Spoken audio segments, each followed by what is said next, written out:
Oke, assalamualaikum warahmatullahi wabarakatuh. Semoga semuanya selalu dalam lindungan Allah dan dalam keadaan sehat walafiat. Bertemu lagi dengan pelajaran IPA kelas 8 bersama Bapak Edi Iswadi. Oke, pada pembelajaran kali ini kita akan melanjutkan materi kita ya ke bab 2. Oke. Silakan persiapkan buku catatannya dan simak video ini baik-baik. Oke, pada materi kali ini kita akan membahas mengenai usaha dan pesawat sederhana dalam kehidupan sehari-hari. Ini bahasan kita atau materi kita di bab selanjutnya di bab 2. Oke. Selamat datang di channel Bapak. Welcome to Edis Body Channel. Presentation are communication tool are that can be used are demonstration, lecture, report, and more.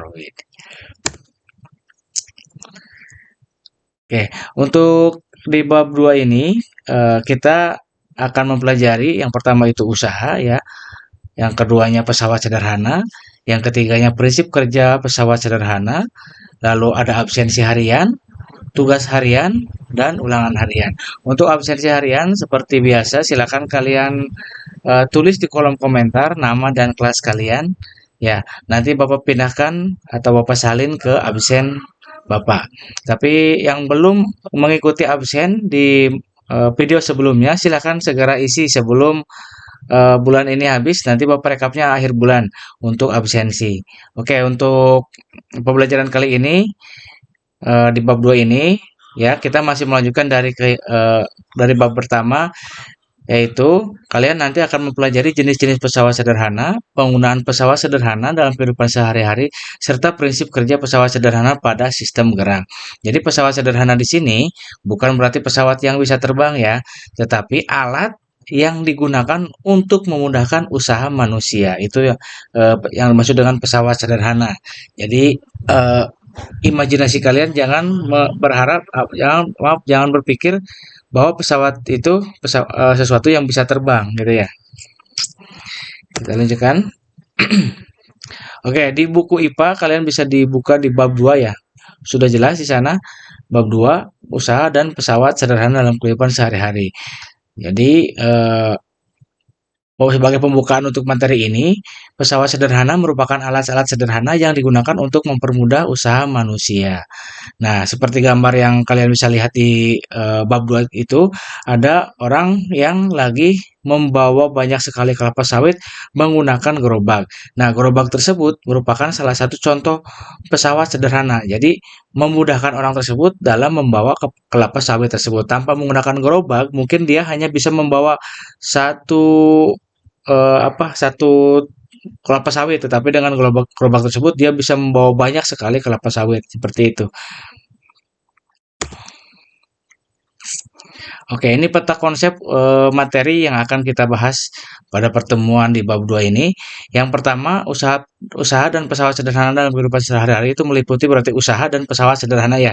Kita bagi dua. Dalam usaha, usaha itu melibatkan gaya atau energi atau kekuatan, perpindahan, dan juga berkaitan erat dengan daya. Nah, bisa kalian lihat rumusnya di sana. Kalau misalkan usaha itu disimbolkan dengan huruf W, itu usaha, dan gaya atau energi itu dengan huruf F, dan perpindahan itu dengan huruf S atau jarak perpindahan ya. Sedangkan untuk pesawat sederhana itu meliputi jenisnya ada katrol, katrol tetap, katrol bebas, katrol majemuk, dan selanjutnya ada roda berporos, bidang miring, pengungkit. Pengungkit ini ada tiga ya, pengungkit jenis satu, jenis 2, dan jenis 3. Dan semuanya tersebut itu berhubungan dengan sistem gerak manusia pada bab pertama kemarin ya.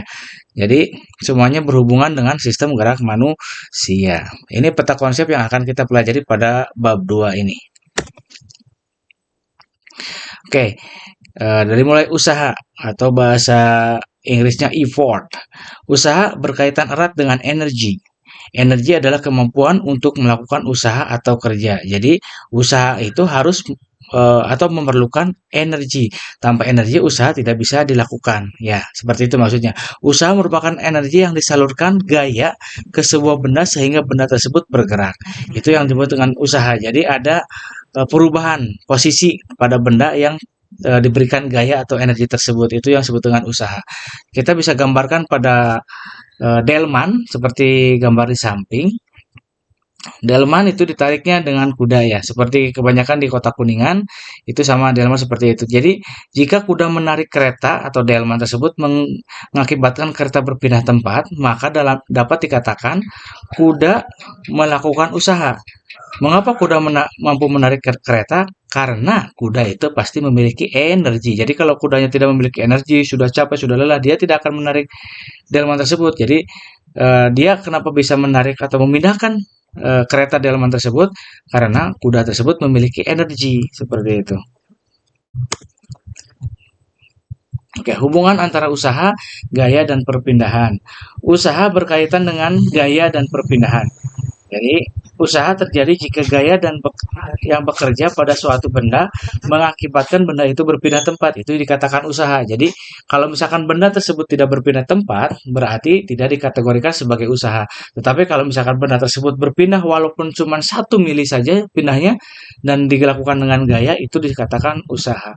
Di sini bisa dapat kita simpulkan jika gaya yang tidak bekerja tidak menyebabkan perpindahan, dikatakan benda itu tidak melakukan usaha. Jadi konsep kategorinya itu jika ada perpindahan tempat gitu ya. Jadi misalkan ada perpindahan benda dari titik A menjadi di titik B, itu dikategorikan bahwa benda tersebut itu melakukan usaha gitu. Nah, berdasarkan pengertian tersebut, kita bisa mengetahui bahwa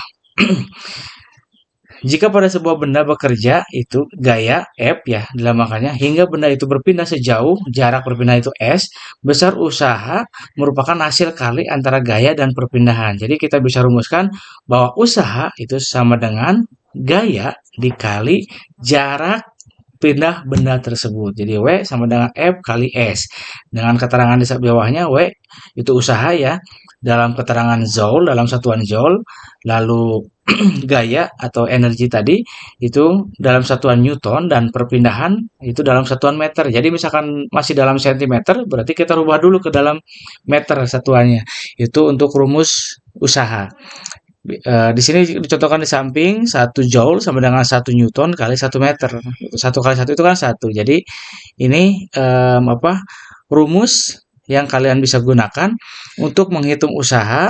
Ya, bisa juga mungkin menghitung gaya, tinggal kita rubah, atau kita bisa menghitung jarak perpindahannya dengan tetap berpola pada rumus ini, W sama dengan F kali S, gaya dikali jarak perpindahan.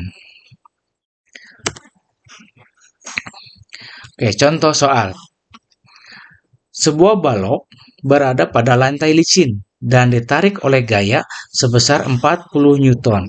Jika usaha yang dilakukan oleh gaya kepada balok tersebut adalah 680 Joule, hitunglah besar perpindahan balok. Jadi ini yang ditanyakannya S-nya ya, karena besar perpindahan gitu. Jauhnya berapa jauhkah perpindahan benda tersebut karena usahanya sudah diketahui 680 Joule. Nah, dalam pembahasan bisa lihat usaha sama dengan gaya kali perpindahan itu rumus awalnya atau W sama dengan F kali S. Berarti usahanya itu 680 maaf sama dengan 40 kali S. Nah, kita nyari S-nya ini atau jarak perpindahannya. Jadi kita bisa kalkulasikan 680 dibagi 40 dan jarak perpindahannya 17 meter. Bisa dipahami ya, silakan kalian catat, bisa di-pause videonya dan catat dulu contoh soalnya. Oke, untuk soal nomor 2. Contoh soal nomor 2. Usaha yang diperlukan untuk memindahkan sebuah benda dalam lintasan mendatar sejauh 13 meter sebesar 15,6 Joule.